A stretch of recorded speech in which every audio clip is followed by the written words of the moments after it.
Hey guys, it's Matt here. Welcome back. Today we're doing an unboxing of the TicWatch E2. I think this is a great budget smartwatch and it's one of the only low-cost ones that's actually waterproof. So today we're going to be doing an unboxing. I'm going to show you all inside and setting up the watch. And also I'm going to show you a little bit of functionality as well, but mainly that will be in my review video. So definitely do hit subscribe and hit the bell icon if you want to keep up to date with that. But yeah, without further ado, let's go straight into the video. Okay, so I have the TicWatch E2. It is sealed. I just received it. The UPS man just came. And I've got my Wear OS app. I've just installed it. So without further ado, let's just go ahead and unbox it. Just going to place my phone to the side.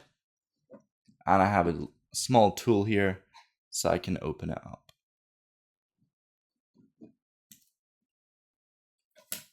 So I was actually surprised how small the box was. I actually thought the box would be a little bit bigger than this, just because my Gear S3, the box was quite a bit larger. But I guess it's compact, and the box is pretty minimal. But what we care about is actually the watch inside. So there it is. As soon as you open it, you can see it. It does look really, really nice. It is solid plastic, the actual main body of the watch. But to me, it actually looks really nice. It looks like it has a chamfer. And it looks pretty nice and premium to me for the price, so let's just go take it out. So this is the watch. The strap feels really nice, the rubber.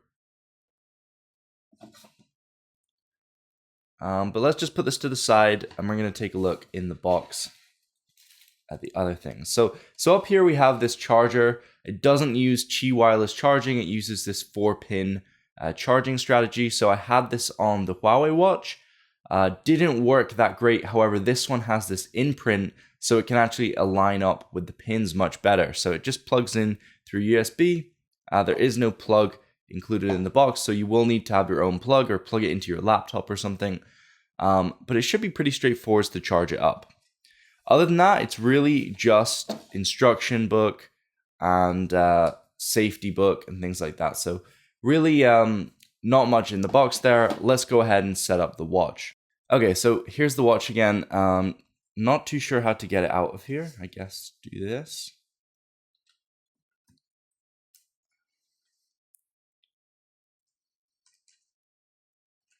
So I guess I have to take it off just like that. Put this to the side. And here is the watch.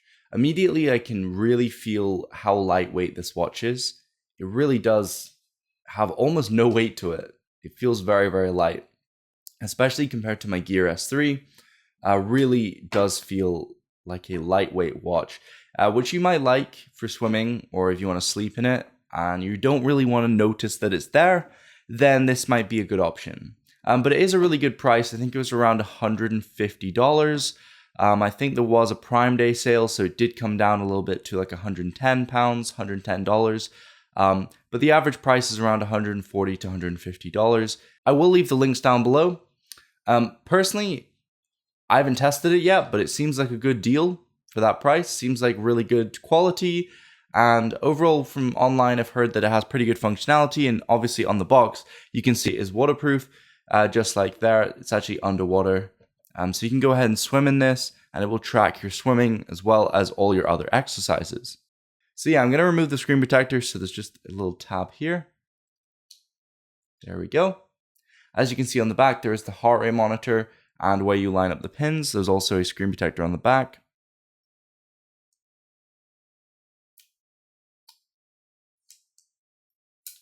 There we go. So just to go and show you how you would charge it, here's the charging pad, your watch. It goes on pretty strong in the correct place. So I can imagine that it will be okay charging. It's much stronger than on the Huawei watch or any other watch with the pins. Definitely really, really do appreciate that. So let's go ahead and turn it on and set it up. Might need to go ahead and charge this up and come back. Okay, so let's just go set this up. So back to the start screen, we're just going to select our language. And then agree to the terms and conditions. And now all we need to do is go ahead on our device, open the Wear OS app, and simply go ahead and set this up. So there we go, just going to select TicWatch. Seems to be connecting. I imagine there's going to be some updates. The watch has been out for a little bit of time now. So there's probably going to be some security updates or maybe even some bigger updates. But I'm not even sure currently which version this is running. I really do need to go check that out. Okay, so I'm just transferring my Google account's information onto the watch. I'm not going to restore it since I haven't really used Android Wear since the Huawei watch, and that was about 2 years ago. So I think I'm just going to start from scratch. While we're waiting for this to install, just want to point out something to do with the strap on the back. So I'm really happy to see there is actually this quick release switch, and I'm pretty sure it's the same size as my Gear S3 Classic, so I should be able to switch out the straps and interchange them. So that's pretty good. I can always put on the leather strap, which I'm currently wearing on my Gear smartwatch. But if you're unfamiliar, there's a little tab there and you simply pull it and the strap comes out. So pretty straightforward and also pretty easy. Okay, so that should be all done. Simply says to click done.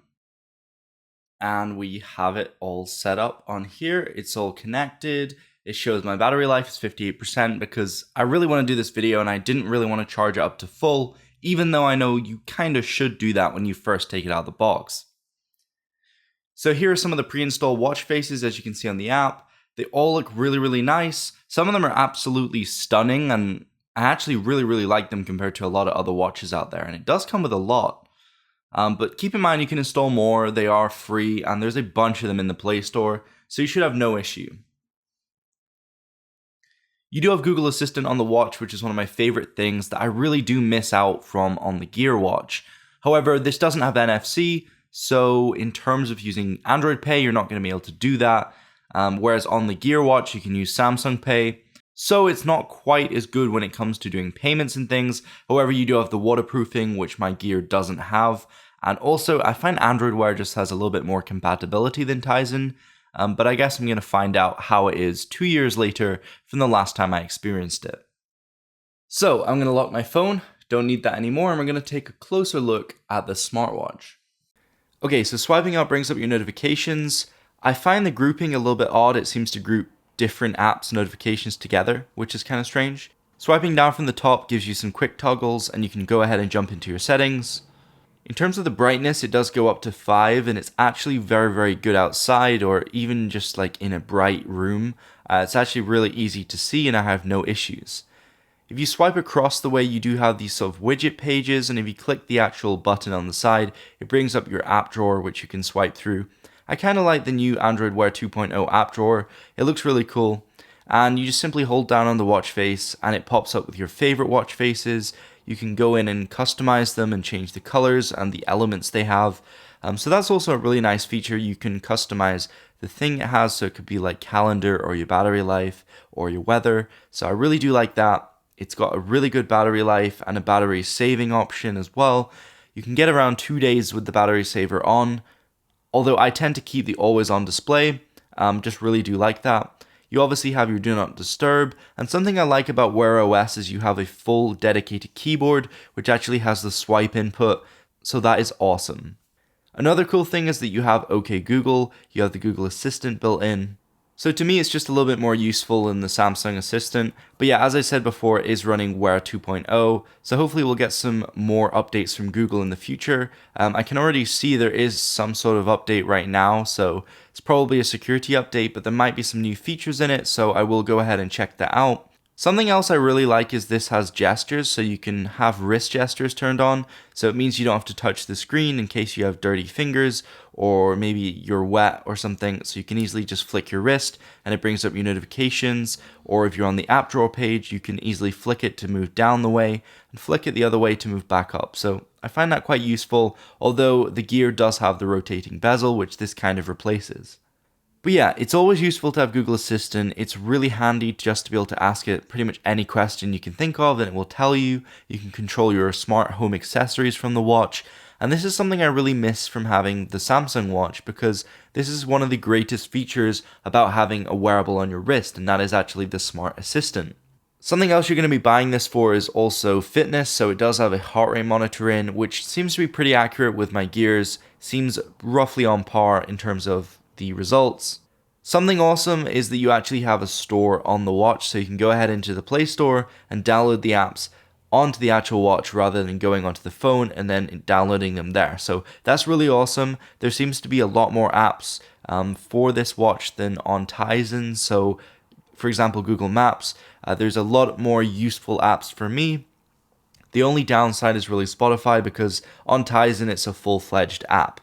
But yeah, I'll definitely be having a look around the apps. Hopefully I can find some pretty good ones. And I'll be mentioning a lot more in terms of the actual review, in terms of the waterproofing, and also how it does in terms of a fitness watch. So I hope you enjoyed. Don't forget to comment, rate, and subscribe. Thank you for watching, guys. Peace out. I live inside my own world of make-believe. Kids screaming in the cradles, profanities. I see the world through ice covered in